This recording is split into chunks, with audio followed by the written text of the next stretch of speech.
ఇంట్లో ఉన్న బంగారాన్ని విడిపించి ఆ రోజు ఆన్లైన్ రేటుకే మేము కొంటాం. Sharma gold company. నమస్కారం, వెల్కమ్ టు సుమన్ టీవీ. నేను గీతాంజలి. ప్రస్తుతం మనతో పాటు ఉన్న అతిథి శ్రీ విద్యాపీఠం వ్యవస్థాపకులు. గత 45 సంవత్సరాలుగా శ్రీ విద్యా ఉపాసన చేస్తూ ఎంతో మందికి మంత్రోపదేశం చేసిన గురువు గారు శ్రీ గురు కరుణామయ్య.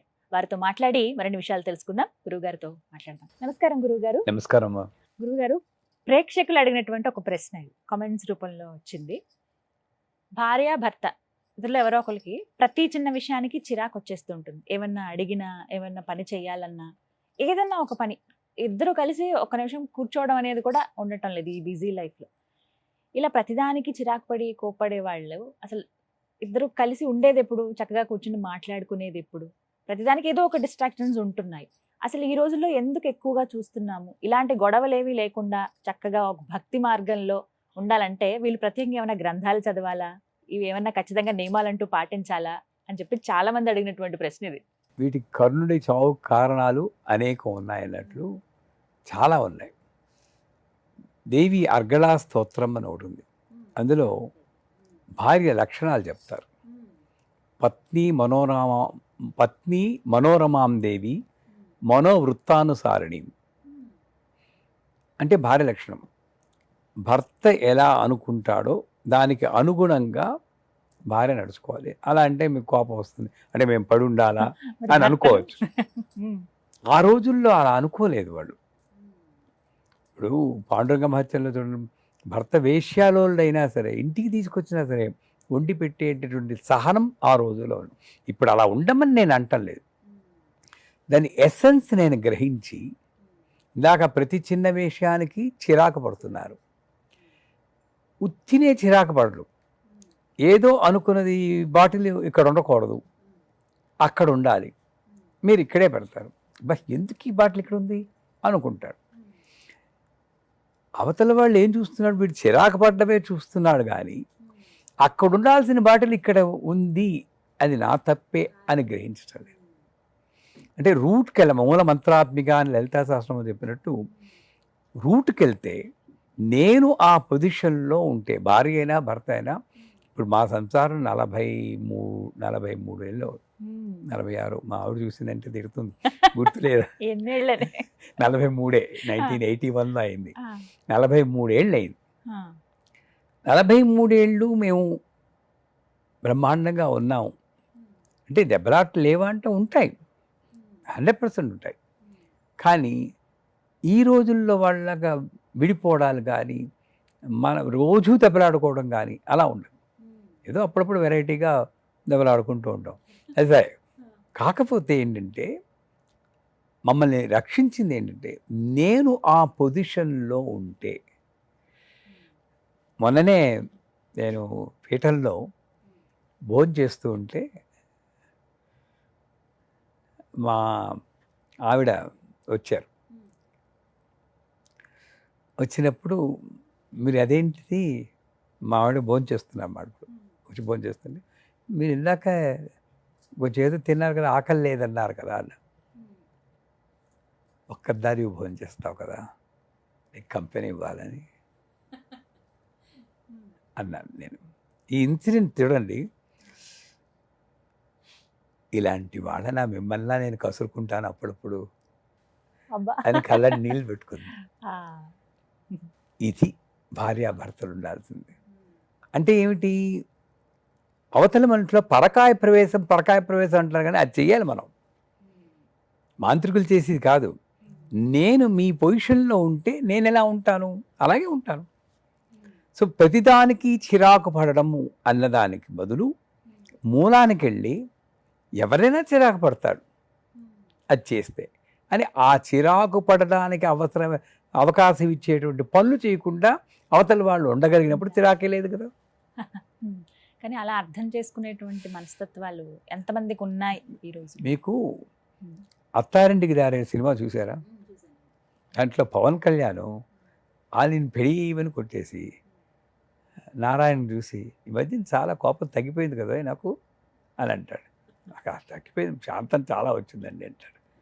దీని నుండి నేను నేర్చుకున్నది ఏంటి, అవతల వాళ్ళు ఎలా ఉన్నా కూడా ఈ మధ్యన కొంచెం బాగానే ఉన్నారు, మీరు అలా అనేసారు అనుకోండి వాడికి సిగ్గేస్తుంది. ఇంత కోపం ఉన్నా కూడా నాకు భార్య ఉందంటుంటే చచ్చినట్టు నేను అలా ఉండాలి. ఇది ఒక సైకలాజికల్ హ్యాండ్లింగ్. నేను దేవీపురంలో ఉన్నప్పుడు పీఠాధిపతిగా నేను మేడమెట్లు దిగుతూ ఉంటే ఒక ఆవిడ వచ్చారు, 62 ఏళ్ళు. గురువుగారు నాకు మంత్రం ఇవ్వండి. మా ఆయనకి చాలా కోపం వచ్చింది కానీ చెప్తున్నాను. 62 ఏళ్ళు అంటే ఆయనకు 65, 70 ఉంటాయి. ఉండొచ్చు. ఇప్పుడు ఆయన్ని మార్చాలనుకోవడం ఏమిటి? అయినా సరే నేను ఇస్తానన్నాను, మంత్రం ఇస్తాను, కానీ రోజు చెప్పాలి నిరంతరం. చెప్తాను రాసుకోవాలన్నాను. రాసుకోక్కలేదు. మా ఆయనకి కోపం లేదు, అదే నీ మంత్రం అని అనుకోమన్నారా? అది కోపం వచ్చేసింది. బాగానే ఉంది చంపడం, ఏదో మంత్రం ఇస్తాననుకుని వస్తే మీరా అంటారా, నన్ను వేళాకోళం చేస్తారా అని కోపం వచ్చి వెళ్ళిపోయింది. ఇప్పుడు కోపం వచ్చింది. ఇప్పుడు అంచేత ప్రతి చిన్నదానికి కోపగించుకునే భర్త ఆర్ భార్య ఉన్నప్పుడు మొట్టమొదట అవతల వాళ్ళు చేయాల్సిన పని ఏమిటంటే, ఏం చేస్తే అందుకే నాకు ఎప్పుడైనా ఫోన్లు వస్తూ ఉంటాయి. ఈరోజు 10 ఫోన్లు వస్తే దాంట్లో 9 ఫోన్లు ఇవే భార్యాభర్తల. అన్ఫార్చునేట్ వస్తే నేను అడుగుతాను, అమ్మ గొడవలు పెళ్ళైన రోజు నుండి ఉన్నాయా, మధ్యలో మొదలయ్యాయి? మధ్యలో మొదలైతే ఏ ఇన్సిడెంట్ తర్వాత మొదలైంది? అది గ్రహిస్తే మూలం తెలిసిపోతుంది. అయితే ప్రతి చిన్నదానికి అన్నప్పుడు అక్కడ అవతల వాళ్ళ దృష్టిలో వెళ్ళాలి. నెంబర్ 1 బాలా మంత్రం అని ఒకటి. ఐం క్లీం సౌహు, సౌహు క్లీం ఐం. ఈ మంత్రం దీక్ష లేకుండా చేయకూడదు. కనీసం ఈ ఆడియో ఇంట్లో ప్లే చేశారు అనుకోండి, దీనిలో ఉన్న వైబ్రేషన్స్ మొట్టమొదటి ఎలా ఉంటుందంటే, ఒక్కసారి అరుచుకుంటారు పాపం వీళ్ళు కైమని. ఇది వెళ్ళి వాయుమండలాన్ని కంటామినేట్ చేస్తుంది. ఈ కంటామినేట్ చేసిన వాయుమండలంలో మళ్ళీ వీడు ఉండడం వల్ల మళ్ళీ వీడు అరుస్తూ ఉంటాడు. ఇది ఒక ఇన్ఫైనిట్ లూప్లోకి వెళ్ళిపోయాడు. దాన్ని తగ్గించడం కోసం బాలా మంత్రం బాగా పనిచేస్తుంది. ఐం క్లీం సౌహు, సౌహు క్లీం ఐం. మీరు ఇందాక గ్రంథాలు అన్నారు కదా, చదివితే ఇప్పుడు చాలా చదువుతాం, ఇన్స్పిరేషన్ లేకపోయేటప్పటికీ పెర్స్పిరేషనే ఉంటుంది, చెమటలు కడుపుతాం అంతే. ఇన్స్పిరేషన్ ఉండాలి. సోక్రటీస్ అని ఒకడు ఉన్నారు, తెలుసు కదా మీకు. ఆయన భార్య మహాగయ్యాలి. నేను గ్రంథాలు రాసుకుంటూ ఉంటే కై కై కై కై మన అరుచుకుంటూ ఉండి ఆయన ఓర్పుగా రాసుకునేవారు. ఓ రోజు ఇంత అరిచినా నువ్వు కదలటం లేదని నీళ్లు తీసుకొచ్చి వంపేస్తుంది ఆ గ్రంథం మీద. అప్పుడు మాట్లాడు, ఇలా తుడిచేసుకుని మళ్ళీ రాసు. ఇది మనుషువా ఏంటి, నేను నీళ్లు పోసినా మాట్లాడటనే. ఇన్నాళ్ళు ఉరుములు అనుకున్నాను, ఇప్పుడు వర్షం కూడా పడుతుంది అనమాట. మరి ఈ గ్రంథం తెద్దాక నేను ఏం నేర్చుకోవాలి అంటే, అవతల వాళ్ళు ఎలా ఉన్నా నేను ఇంత ఓర్పు ఉండాలని నేను నేర్చుకోవాలా? గ్రంథాలు చదువుతాను అంటే సీతమ్మ వారుకున్న ఓర్పు, రాములు వారుకున్నటువంటి ఏకపత్ని వ్రతం, ఆరు ధర్మ నిరతత, ఇవన్నీ కూడా నేను నేర్చుకోగలిగితే గ్రంథ పఠనం ఒక ఇన్స్పిరేషన్లో చాలా పనికొస్తుంది. నాకు నా చిన్నప్పుడు గ్రంథ పఠనం పనికొచ్చింది. ఆర్ నా తల్లిదండ్రులు నాకు మంచి ట్రైనింగ్ ఇచ్చారు. వాళ్ళిద్దరూ ఎలా ఉన్నారు అనేది నా చిన్నప్పుడు బలంగా పడింది. అడ్జస్ట్ అయిపోయేవాళ్ళు. అప్పుడప్పుడు కొంచెం ఇబ్బంది వచ్చినా ఆయన ప్రాణం పెట్టేవారు. ఈవిడ ఇంకా మహాసాధ్యం, మా అమ్మగారు యశోద, నా భూతో నా భవిష్యత్ అన్నట్టు చేసేవారు. ఆయన ఏం చెప్తే అదే.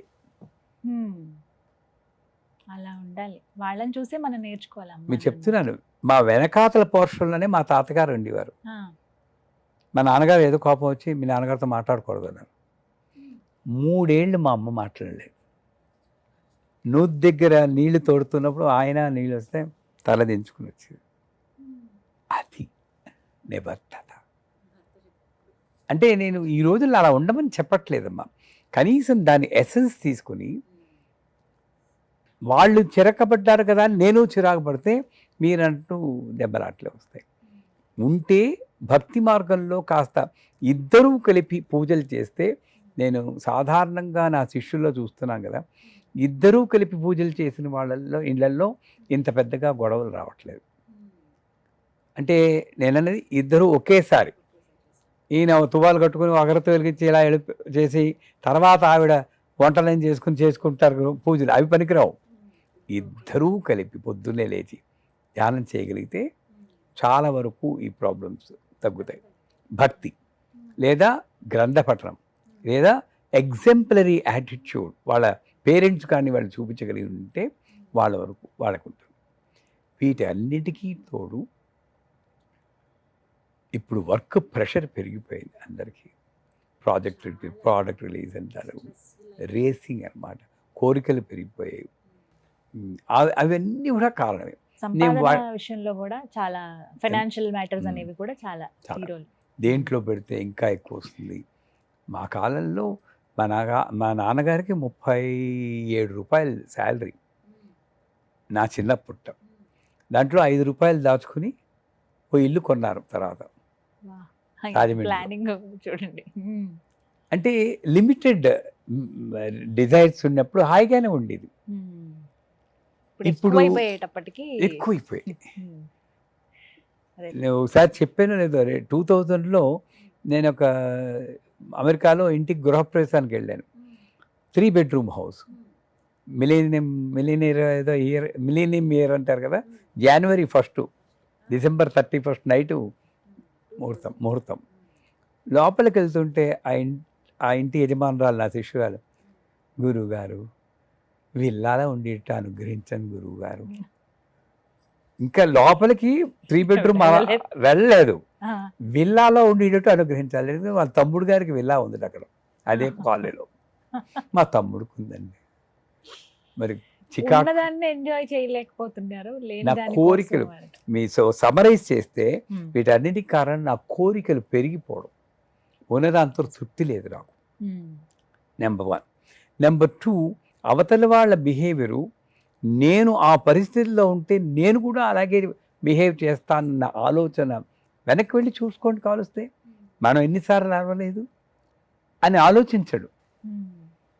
2, సహానుభూతి అంటారు. సానుభూతి అంటే ఓదార్చడం కాదు, సహ అనుభూతి. అంటే మీరేం భావిస్తారో నేను అదే భావిస్తే అదే సానుభూతి. సానుభూతి లేకపోవడం అవతల వాళ్ళ మీద. 3వది భక్తి. ఇద్దరికీ భక్తి ఉండి నమ్మకం ఉండి ఒకే కలిసి పూజ చేసుకుంటే ఈ గొడవలు రావు. 4వది గ్రంథ పఠనం అన్నప్పుడు ఏదో చదివేవా, ఇది 7 సప్తాహం చదివితే పుణ్యం వస్తుంది, హనుమాన్ అది సుందరకాండ అది వస్తుంది, ఇది వస్తుంది ఎదురు చూసి చదువుతామే కదా తప్పితే దాంట్లో ఎస్సెన్స్ నేను గ్రహించాలి కదా. గ్రంథ పఠనం చేసాం, సుందరకాండ చేసాం, దాంట్లో ఏమిటి దాసోహం కోసలేంద్రస్య అన్నాడు, సరెండర్ చూపించాడు, కనుగొంటిని సీతమ్మని అన్నాడు. ఒక్క ముక్కలో అయింది చెప్పి వెళ్ళేనా, నాకు ఆటో దొరకలేదు, మిస్ అయిపోయింది. వీడి కోసం వినివాడికి ఏమిటి, అయిందా లేదా పని చెప్తా తర్వాత బస్సు ఎక్కాను. ఆ బస్సు అది కాదు, వేరే రూట్లో వెళ్తుంది, ఈ గుండె అయిపోతుంది. ఇలా చెప్పి ఆ మహానుభావులకి హనుమంతుల వారు ఒక్క ముక్కలో కనుగొంటిని సీతమ్మని అన్నాడు. తర్వాత చెప్పారు లోపల ఎక్కడెక్కడ ప్రాబ్లమ్స్ వచ్చాయో. ఇవన్నీ నేను నేర్చుకోవడం కోసం సుందరకాండ చదవాలి కానీ సంచేత గ్రంథ పఠనం అంటే దాని ఎసెన్స్ నేను నేర్చుకోగలిగితే. చివరిగా ఎగ్జాంపులరీ క్యారెక్టర్, మనం పిల్లలకి ఎగ్జాంపులరీ క్యారెక్టర్ అవి ఖచ్చితంగా ప్రభావం చూపిస్తాయి. ఇప్పుడు మనం ఎలా ఉన్నామో పిల్లల మీద ఆ ప్రభావం పడుతుంది కదండి. ఎందుకంటే తల్లిదండ్రుల నుంచి మనం నేర్చుకున్నాం కాబట్టి మనల్ని చూసి పిల్లలు. కానీ నిజమే, మీరు చెప్పినవి కనుక పాటిస్తే ఈ రోజుల్లో ఉన్నటువంటి ఆ చిన్న చిన్న గొడవలు కావచ్చు, అవి చిలికి బాలామంత్రం మర్చిపోకండి, ఐం క్లీం సౌ క్లీమై అని కావలిస్తే దీక్ష అన్నారు కదండి, దీక్ష తీసుకుని అది చెప్పడానికి దీక్ష కావాలి. ఎవరైనా గొడవల్లో ఉంటే నేను దీక్షిస్తాను, డబ్బులేం పుచ్చుకో. మళ్ళీ అందరికీ ఏంటంటే అడుగుతున్నారు, గురుగారు మీరు ప్రశ్నకి సమాధానం చెప్పాలంటే ఎంత వచ్చుకుంటారని. ఎందుకు నాకు డబ్బులు ఇవ్వాలమ్మా, మీరు సమాధానం చెప్తే అయ్యో అందరూ పుచ్చుకుంటారండి, ఒక ప్రశ్నకి ఇంత అని. మాకు ఏదైనా సరే సమస్యకు వస్తే అమ్మవారి దయవల్ల నాకు బాగానే ఉంది, డబ్బులు అక్కర్లేదు. ఎవరికైనా ఏంటంటే భార్యాభర్తల విభేదాలు ఉంటే నా దగ్గరికి వస్తే కావాల్సిన దీక్ష కూడా ఇస్తాను. లేదు ఆడియో పంపిద్దాం వాళ్ళ ఇంట్లో పెట్టుకోమని. అది ఎప్పుడు నిరంతరం వస్తూనే 24 గంటలు నడుస్తూ ఉంటుంది. కలకాలం ఉండమండి, ఎప్పుడు వెళ్ళిపోతామో తెలియదు. చూస్తున్నాం కదా జిమ్ చేస్తూ టక్కుమని వాడిపోతూ ఉంటాడు. అవును. పెళ్ళిళ్ళలో కూడా అప్పటిదాకా సరదాగా ఆడుతున్న వాళ్ళు కాస్త మరి అయిపోతున్నారు. భర్త చిరాకు పడుతున్నాడు అని రోజు చిరాకు పడే వాళ్ళకి, లేదా భార్య చిరాకు పడుతుంది రోజు చిరాకు పడే వాళ్ళకి ఏ జిమ్ చేస్తుందో సడన్గా వెళ్ళిపోయారు అనుకోండి, ఆ చిరాకు అప్పుడు గుర్తొస్తుందా? అసలు గుర్తురాదు.